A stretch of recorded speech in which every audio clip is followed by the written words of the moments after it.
अंदर मेरे लिए नफरत है, आपके अंदर मेरे लिए गुस्सा है, आपके लिए मैं पप्पू हूँ, आपके लिए। क्या पूरे देश का हित सोचने, समझने और करने वाली सरकारें गलतियां कर सकती हैं? दोस्तों, हमारे देश की सरकारें हमेशा सब कुछ सही करती हो, ये जरूरी नहीं है। ना ही ये जरूरी है कि उनके लिए गए फैसले हमेशा देश हित में हो। कई बार उनके ऐसे बेवकूफी भरे फैसले भी सामने आते हैं जिसका खामियाजा उनके साथ साथ पूरे देश को भुगतना पड़ता है। जनप्रतिनिधियों की बेवकूफी के किस्से भी लोगों के बीच चर्चा का विषय बनते रहते हैं। ये तो आप देखते होंगे कि आए दिन अपने आप को जनप्रतिनिधि बताने वाले राजनेता किस तरह के बोल वचन लोगों के बीच बोलते रहते हैं। बने रहिए इस वीडियो में हमारे साथ आखिरी तक। हम लेकर आए हैं एक सरकारों की बेवकूफियों को प्रस्तुत करती कुछ सच्ची घटनाएं। Suicide a mistake. कई बार लाइफ में ऐसी घटनाएं हो जाती है जहां हमें शर्मिंदगी का एहसास होता है। समझदार इंसान तो इस बात को आसानी से पचा जाता है, लेकिन कुछ लोग ऐसे होते हैं जो इस सिचुएशन से भी अपने आप को बचाने की नाकाम कोशिश करते हैं और ऊल जलूल हरकतें कर जाते हैं। कुछ ऐसा ही इन मेयर साहब ने भी किया। जिमी रोनाल्डो अर्बीना टोरेस पेरू के तांतारा मेयर थे। जब कोविड-19 का पीक चल रहा था, उस दौरान पूरी दुनिया में लॉकडाउन चल रहा था और पेरू में भी लॉकडाउन ही चल रहा था। इसी सिचुएशन में मेयर साहब को अपने दोस्तों के साथ दारू पार्टी करने में कोई गुरेज नहीं महसूस हुआ। लेकिन जब पुलिस वहां पहुंची तो मेयर साहब को लगा कि अगर वो मरने का नाटक करेंगे तो बच जाएंगे। उन्होंने असली कॉफिन में मरने का नाटक तो किया, लेकिन उनका ये नाटक 10 सेकंड भी नहीं चल सका। पुलिस इस नाटक को समझ गई और फिर उनकी शर्मिंदगी कई गुना ज्यादा बढ़ गई। कनाडा श्रेड्स, ब्रिटिश कोलंबिया में एल्विन लैराक जेल मोरे नाम के कपल रहा करते थे। ये बहुत ही बेहतरीन आर व्यापार को रन कर रहे थे। साल 1986 में कनाडा की रेवेन्यू एजेंसी इनकी कंपनी का ऑडिट कर रही थी। इसी दौरान एक छोटी सी प्रॉब्लम आई। दरअसल ऑडिटर्स ने इस कंपनी के तमाम बिल और फोल्डर्स को श्रेडर में डाल दिया। इस मामले में रेवेन्यू एजेंसी ने अपनी गलती नहीं मानी। इस गलती की वजह से कंपनी के तमाम बिल और दस्तावेज बर्बाद हो गए और $6,40,000 का पेमेंट जेरोक्स की कंपनी पर निकल आया। ब्याज को जोड़ने के बाद ये पूरी रकम $1 मिलियन हो गई।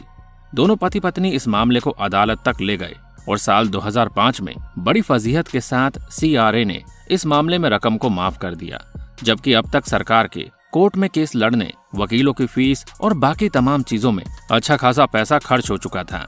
दूसरी तरफ लैराक्स ने जिन लोगों से पैसा ले रखा था, उन लोगों ने भी अपना पैसा वापस मांगना शुरू कर दिया। अब फाइनली इन दोनों को अपना बिजनेस बेचकर सब कुछ वाइंड अप करना पड़ा। यहाँ तक कि उन दोनों ने अपना घर भी बेच दिया और फिर उनके पास कुछ भी बाकी नहीं बचा था। लेकिन इसके बाद भी ट्विस्ट ये था कि CRA का ले रॉक्स के ऊपर $24,000 बाकी था। सरकार जब इस तरह की गलतियां करती है तो वो कभी भी अपनी गलती नहीं मानती। इसका भुगतान आम नागरिक को करना पड़ता है, जो कि बहुत ही दुख की बात है। ये बात हिस्ट्री में दर्ज हो गई है कि वियतनाम युद्ध लोगों की जानों के साथ साथ समय और संसाधनों की बर्बादी के लिए जाना जाता है। हालांकि साल 1961 में वियतनाम युद्ध के नुकसान को ज्यादा महत्व नहीं दिया जाता था। वियतनाम युद्ध में अमेरिका ने साउथ वियतनाम का साथ देते हुए उत्तर वियतनाम के लोगों के खिलाफ काम किया।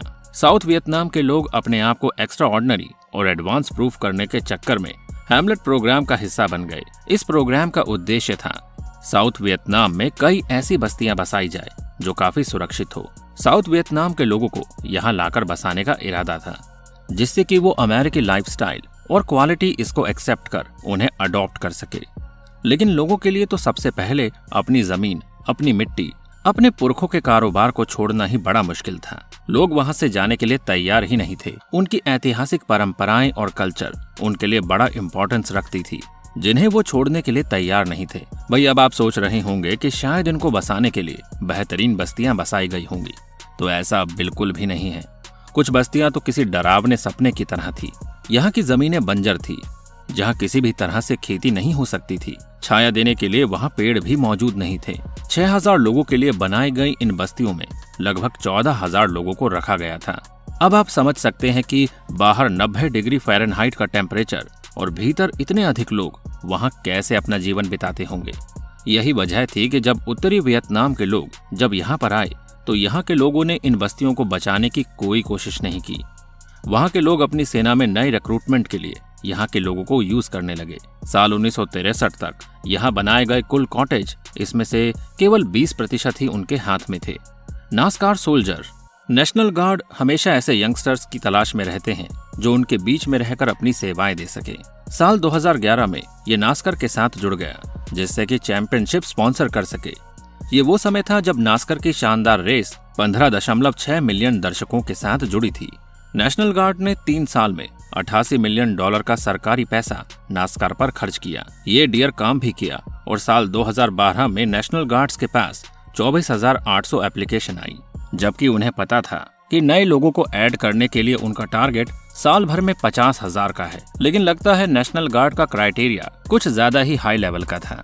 24,800 में से केवल 20 एप्लीकेशंस को उन्होंने सिलेक्ट किया, लेकिन इन 20 एप्लीकेशन में से भी फाइनली नेशनल गार्ड में शामिल होने लायक उन्हें कोई नहीं मिला, इसलिए रिजल्ट 0 हो गया। हालांकि नेशनल गार्ड ने इस सीक्रेट का खुलासा कभी नहीं किया कि आखिर इनमें से कोई भी उनके क्राइटेरिया में क्यों फिट नहीं बैठता है। 2012 का डेटा उपलब्ध नहीं है। 2016 के स्टैटिस्टिक्स के अकॉर्डिंग नास्कर के जितने भी व्यूअर्स थे वो सभी एवरेज 58 ईयर्स के थे, जबकि नेशनल गार्ड की मैक्सिमम एज 35 साल की थी। यानी कि ये सभी मैक्सिमम एज लिमिट से भी 23 साल बड़े थे। लगता है इन्वेस्टमेंट से पहले स्टडी और एनालिसिस के नाम पर कुछ नहीं हुआ था। पिजन आर्मी, क्या कबूतरों की भी सेना बनाई जा सकती है? इतना तो आप जानते होंगे कि कबूतर हमारी अर्बन लाइफस्टाइल का एक इम्पोर्टेंट पार्ट है। साल 2020 में चाइना की पीपल्स लिबरेशन आर्मी ने कबूतरों की सेना तैयार करने की बात सोची।